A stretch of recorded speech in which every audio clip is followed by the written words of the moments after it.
जय हिंद दोस्तों। दिल्ली का दम घोंटता प्रदूषण। ये शेर आप जानते हैं।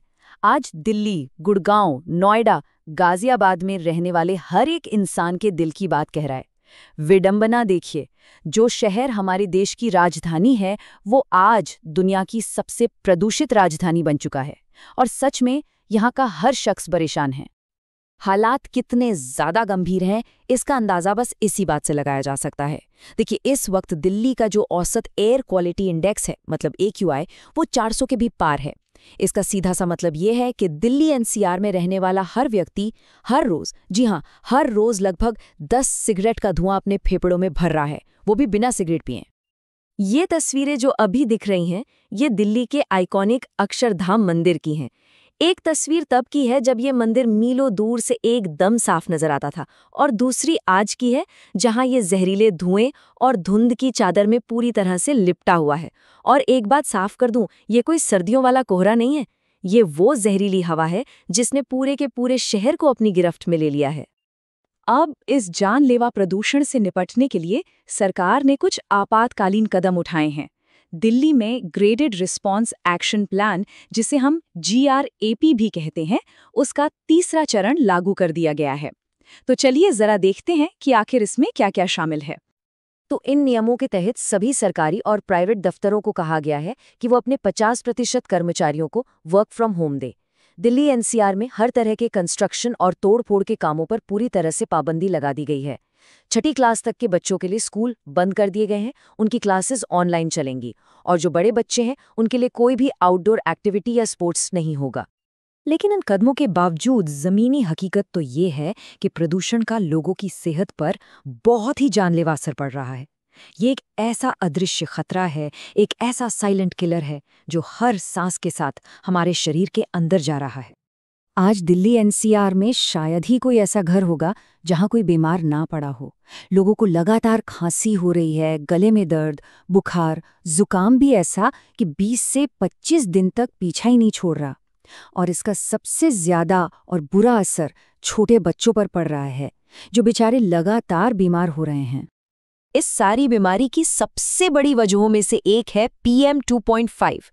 अब ये PM 2.5 है क्या?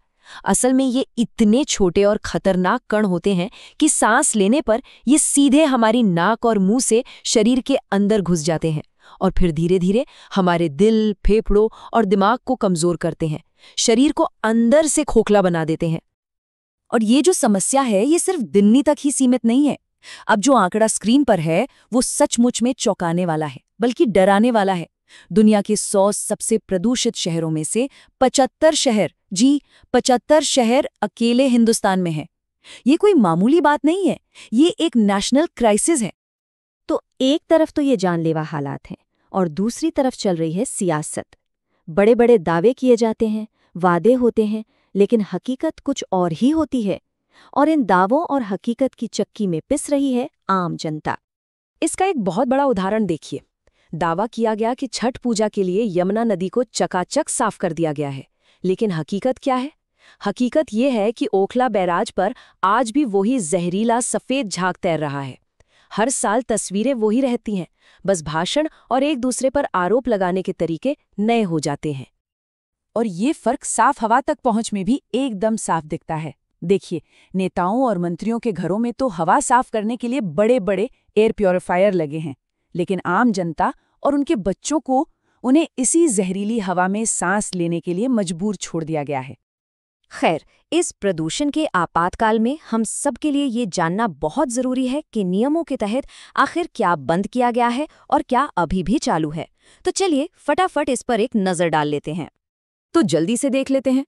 देखिए, जो चीजें प्रदूषण ज्यादा फैलाती हैं उन पर रोक लगाई गई है, जैसे कि हर तरह का कंस्ट्रक्शन, BS3 पेट्रोल और BS4 डीजल गाड़ियां और डीजल जेनरेटर। दिल्ली में जरूरी सामान लाने वाले ट्रकों को छोड़कर बाकी सभी ट्रकों की एंट्री भी बंद है। वहीं दूसरी तरफ लोगों की सुविधा के लिए पब्लिक ट्रांसपोर्ट जैसे मेट्रो और DTC बसें वो पूरी तरह चालू हैं। साथ ही अस्पताल, बैंक और बाजार जैसी जरूरी सेवाएं भी खुली रहेंगी ताकि आम जिंदगी पर कम से कम असर पड़े। इन तमाम नियमों, दावों और परेशानियों के बीच एक सबसे बड़ा और जरूरी सवाल खड़ा होता है, जो शायद इस पूरी समस्या की जड़ है। सबसे बड़ी खामी है।